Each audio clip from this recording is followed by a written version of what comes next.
Hello and welcome to Signal or Noise. Cast your mind back to less than 4 weeks ago, when this was the front page of the Financial Review. Monday, August the 5th, marked the worst single-day sell-off for the ASX 200 in 4 years. But at least we weren't the Japanese stock market. The Nikkei 225 crashed 12% in a day, a one-day performance that hadn't been seen since 1987, sparked by the unwinding of a massive carry trade and a weak US jobs report which raised questions about growth.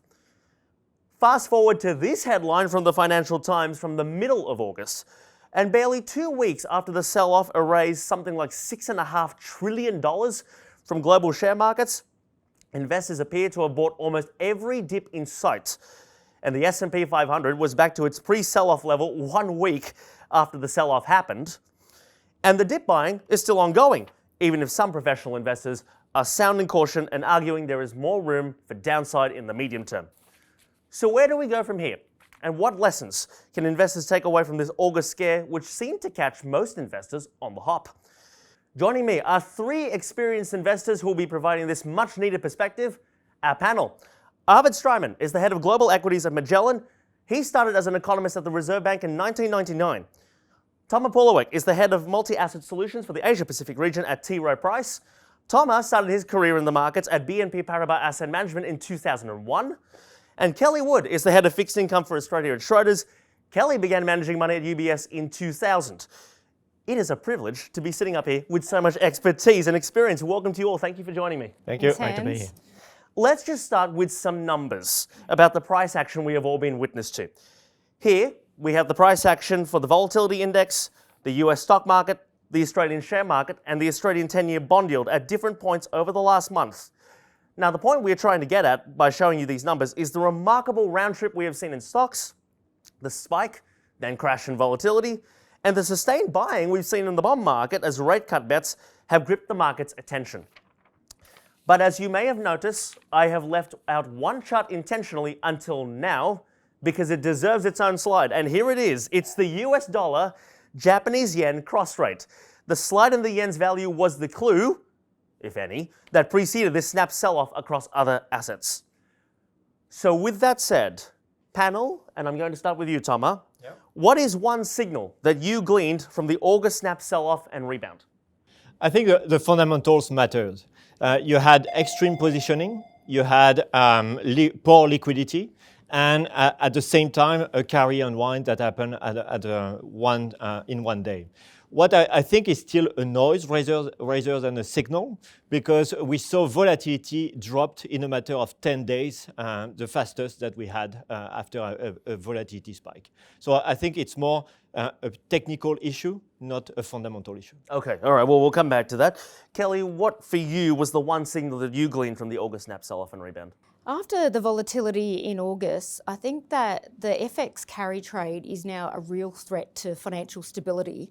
And not only because of where we are in the stage of the cycle, but just that correlation to equity vol. And if you think about these spikes we're seeing in equity volatility, it's something we should be taking quite seriously. And if you think about the cycle and where we are in terms of high cash rates, inverted US yield curves, it is suggesting that risks are rising. And I do believe we are entering an environment where we could depart from that low volatility world very quickly. Yeah, no, absolutely. Arvid, is there one signal that stands out to you? Yeah, Hans, the big signal for me was that equity sentiment or investor sentiment towards equities is really high. It's really interesting what you were saying before. I don't think the fundamentals actually changed that much, but the big move in the market, I think that's symptomatic of sentiment moving around. It's not so much the fundamentals changing. And to me, what that means is that sentiment is either very high or very low. I don't think it's very low, I think it's very high. And the important thing about that is that when you're in that situation, you get those big sentiment shifts, you can take advantage of them as investors because ultimately nothing's changing. As an equity investor, that just means that you can get stocks cheaper than they were 2 days beforehand. Let's take a look at your chart then. Speaking of sentiment, this is market sentiment in line with changes in rates, profits, and the MSCI World Index. Why is this chart interesting to you, sir? Look, I think this is really interesting because it's a decomposition of what's happened to the MSCI world since the bottom of COVID, okay? So this is a 4-year chart. And what we've done is we've estimated the contribution of the return between 3 things. And there's only 3 things that really matter. There's what's happened to profits, and they've gone up. It's what's happened to interest rates, and they've gone up as well, but that's been a drag on equity returns. So you can see that line's gone down. But those 2 factors have more or less cancelled each other out. And so the big thing which has driven equity markets, and we're starting from quite a bearish position here on the chart, has been improved sentiment. You can say it's more or less improved sentiment. So sentiment's been driving, or better sentiment's been driving markets up, and you can say it's been driving the entirety of the markets. Why is that important? It goes to situational awareness. If you know that sentiment's been driving markets, you know that sentiment's quite high, then you can be prepared for the volatility, because I would say that volatility is more likely when sentiment's at a very high level or a very low level. All right, thank you, sir. Picking up on that volatility theme, Kelly, let's take a look at the chart you brought along. We introduced this story with the yen carry trade, which was what really led to the 12% fall in the Nikkei. Tell us about what we are looking at now and why it should be relevant to the everyday investor. So this chart looks at 2 different things. Firstly, an index on FX carry trade, which buys the highest 3 yielding currencies and sells the lowest yielding currencies. And what you can see from the chart is that this was quite stretched coming into August. And you can see the unwind there happening in markets. But what's important is the correlation to equity volatility. And what we've been hearing in the market is that a lot of commentators are saying this is all over, it was a flash in the pan, back to soft landing. But we take a bit of a different view here in that if the US Fed delivers 200 basis points of easing over the next year, which is what we believe will play out in markets, and the Bank of Japan continues to hike policy, then this trade has more to go. And it's the real catalyst to really accelerate this great rotation out of equities, sorry guys, into bonds. No, fair enough. Toma, let me bring you back into the conversation and let's attach something tangible before we move on, sir. What is one investment decision, I'm curious to hear, what is one investment decision you or your team made during this sell-off? It can be an addition or a subtraction. And what is one asset that you would like to buy or add to in the next sell-off? So I would say the first answer will be disappointing to you. We didn't do much. So we stayed put because the positioning that we had was in line with the fundamentals. And as we discussed before, we don't think that the fundamental changed after that event. Sure. Having said that, and I would agree with Kelly on that one, is that bonds are back and duration is back. So to address your second question about how do we think about protecting the portfolio in the future sell-off, is that in the past event in 2022, it was an inflation shock. And in that case, the correlation between equity and bonds are not working. But this time around, it might be a growth shock. And in that case, duration should be working. So we are looking to add to bonds in the future, but not at the current yields. We believe the current yields are more a sell, but in the future, 3 to 6 months, we will add to duration to be prepared for a future sell-off. Certainly. Kelly, I hear agreement from your side. Yes. I assume by what you were saying with Toma there, can I assume that you did nothing during this sell-off, and then what would be the asset you'd like to buy or add to in the next sell-off? No, Hans, we did more. You did more, okay. So coming into May, we saw US Treasuries in the 2-year part of the curve hit 5%. From a valuation perspective, that was very attractive. And we were starting to see in a lot of our cyclical models a more positive environment for bonds, so a deterioration of that cycle. So we started to increase our exposure to US government bonds, going long duration in US Treasuries across both our fixed income and multi-asset portfolios. As we saw that sort of August meltdown play through markets with 2-year bonds getting below 4%, we took profit on that trade with 200 basis points priced into the market for the Fed to ease. 2 other asset classes that we had been quite negative on coming into this meltdown was US investment grade and US high yield, 2 asset classes that were flagging very expensive valuations on our spread deciles. So they were 2 asset classes that were actually buying on the volatility as spread widening. So selling treasuries after being long, but also buying into those markets that have weakened on the back of volatility. Okay, thank you very much. So we've got somebody who did nothing, somebody who did a lot. Yes. Arvid, what were you doing during the sell-off, and what is one asset that you would like to buy or add to in the next sell-off? Yeah, sure thing. So when the sell-off occurred, we weren't quite at our full risk appetite. So we've got a risk budget. We were just a little bit below that because remember, as an equity investor, we were coming into reporting season. And we all know when going into reporting season, something usually happens, particularly when sentiment's quite high. You tend to get more volatility. So we were always looking to pick up some things which got cheaper, basically. And we thought that would happen during reporting season, but it happened because of a different reason. So we lent in a little bit. There was only so much we could lean in. We run a risk-constrained portfolio, but we were in a position to take some of that risk. When it comes to what I would like to see cheaper, so I'll take it from an equity perspective. I would like to see quality companies get cheaper. That's where that's really the part of the pond where we fish in. If low quality stocks fall in price, I don't really care. I think they deserve it. But if quality companies tend to, if they do fall, then it really depends on which ones fall. But I would really be looking for those quality, higher quality. We rank all the companies when we do our due diligence. Those highest quality companies, they're the ones that we'd be most interested in. We'd really be scrounging around for them. Right, let's move on to topic 2. And 2 key recession rules, or guidelines, depending on the way you look at them, were broken at the same time during this August snap sell-off. Now, we should say that both are US-centric data points. Here's the first one. The SARM rule. It's named after Claudia Sahm, who used to work at the US Federal Reserve, and it concerns the US job market, and it's been right in every instance bar one since 1950. And then there's this one, which is the Federal Reserve funds rate, which is their equivalent of our cash rate, and its correlation to the 2-year Treasury yield, which has correctly predicted every US recession for the last 35 years. And remember, even though we are far away geographically, whenever the US sneezes, the world catches a cold. So, panel, and Kelly, I'm going to come to you first on this one. Are these 2 triggers a signal for Australian investors, or does this incident prove that rules are made to be broken? Signal or noise, Kelly? Noise at the moment. Right. So the SARM rule was triggered, but it was triggered because of an increase in labour supply, not a weakening in labour demand. And if you actually take out labour market participation from that rule, it is not triggered. So it's important to look at other indicators. Payrolls has not moved negative. The employment to population ratio has not moved negative. So there are 2 triggers that need to be alerted to sort of trigger recession. The other thing to note is that the unemployment rate is normally a lagging indicator. So it would be very unusual for the labour market to be a leading indicator in this slowdown in the US economy. So it does feel similar to the 90s, where we did see this increase in the unemployment rate, but without a recession for over a decade.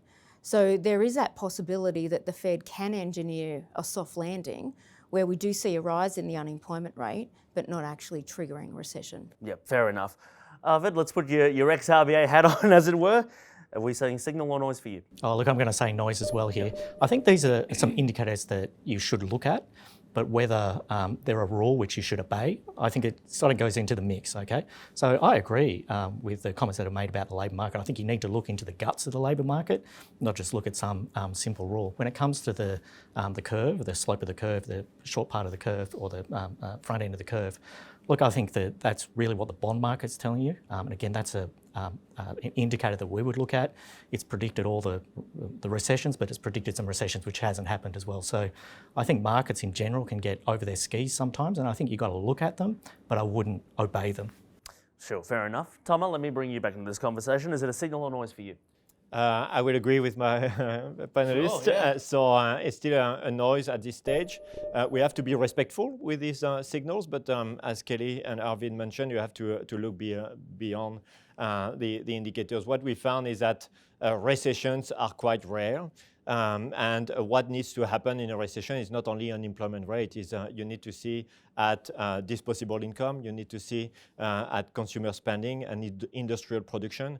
And in the past evidence where the SAM rule worked, the other 3 indicators were slowing down. This is not happening these days. You have strong retail sales, industrial productions, which are still positive. So you cannot really follow that rule completely and blindly. Thank you all. Our third segment is one that Kelly alluded to actually a little bit earlier. It's about the Great Rotation. Now, since late June, a combination of factors caused a rotation out of mega cap tech stocks into small caps, value-oriented plays, safe havens as well.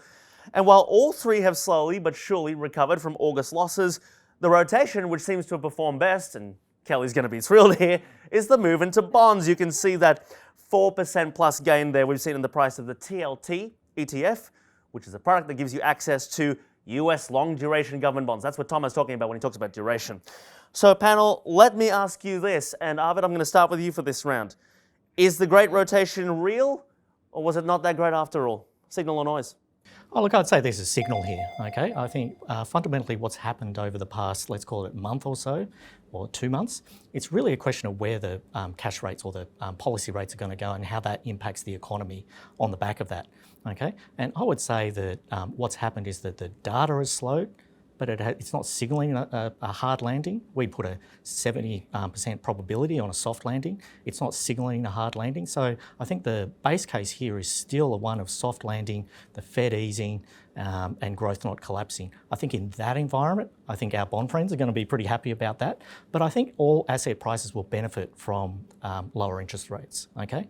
Because there's a positive valuation effect which is going to impact everyone. From an equity perspective, I would look at those companies that are also going to see their cash flows improve in that scenario. Okay? So you get the double whammy of the positive valuation effect, but also a positive cash flow effect there. And I think that if we're talking about the economic outlook being de-risked and a soft landing, I think that there's some economic cyclicals which might be interesting here. Okay, and then there's some idiosyncratic risks that are interesting as well. I would look at the commercial property market, particularly the office market, with the financing costs coming down and people dribbling back into the office market. I think that there's a pretty big risk premium that's put into office property at the moment for reasons that you can understand. So let's see how those pan out. I think you always got to look at that idiosyncratic risk. Tomo, what about you? Signal or noise? Look, mixed. I think it was more of a noise as far as small cap goes, because it really showed up in the first part of July and then went back down. Then you have a bit more signal in value versus megatech. I think there is something there with respect to earnings, which looks more favorable for value at the end of the year. And I think it's still not yet a signal to me on the bonds, but it will become. Ultimately, recession happens and you want to be more exposed to bonds, but I don't think this is the time to invest now. So a bit more mixed on the three asset classes that you mentioned. That's fair enough about that. Signal or noise for asset class by asset class. One of the factors which led to this great rotation has been the influence of political factors. And Tom, it relates to your chart. If you don't mind, we'd like to look at it now, inspired by that theme. What does this chart that we are looking at now say to you as an investor? Yeah, look, I think rightly so, we spend more time talking about the Fed or more central bank positioning, because I think people are paying too much attention to elections. So to answer a lot of requests that we receive from clients, we published a paper to look at 100 years of history, all the different election cycle in the US. And what we found is that, number one, you want to invest before the election, not after. So typically the performance before the election is better than after. Second, counterintuitive, volatility tends to be lower during a period of election years compared to normal years. And when we look again what happened during these election years, you have really a very divergent views. And that's what this chart is showing, is that if you have the incumbent party winning the election, you have a very low volatility environment. If you have the opposite party winning, then you have a very high volatility profile. What the current environment is telling us, volatility, for example, as measured by the VIX, is lower than 20. And that will tell me that it's very likely that the incumbent party, so the Democrats, are likely to win the election. Okay, thank you very much. Kelly, do you now signal or noise? Signal, definitely. What we have seen over 2023 and the start of 2024 has been that oscillation between soft landing, reflation, soft landing, reflation. But what has actually transpired over the last few months has been the growth outlook, where we've seen good moderation in terms of inflation, but growth is now starting to roll over, not just in the US, but in the global economy. And that is the key signal for me in terms of this great rotation trade, where we actually start to see the environment set up very strongly for bond market performance over and above cash, over and above equities. And that is an environment where growth is slowing, inflation is moderating, and central banks are cutting interest rates. So for sure, And that, my friends, is Signal or Noise. A huge thank you to a fantastic panel, to Toma Pulowek, to Kelly Wood, and to Arvid Stroman. Thank you all for being here. Thank you. And we'll see you next month for another episode. If you enjoyed the program, you can subscribe to our YouTube channel and the Livewire Markets website and our podcast as well. Until the next episode, goodbye.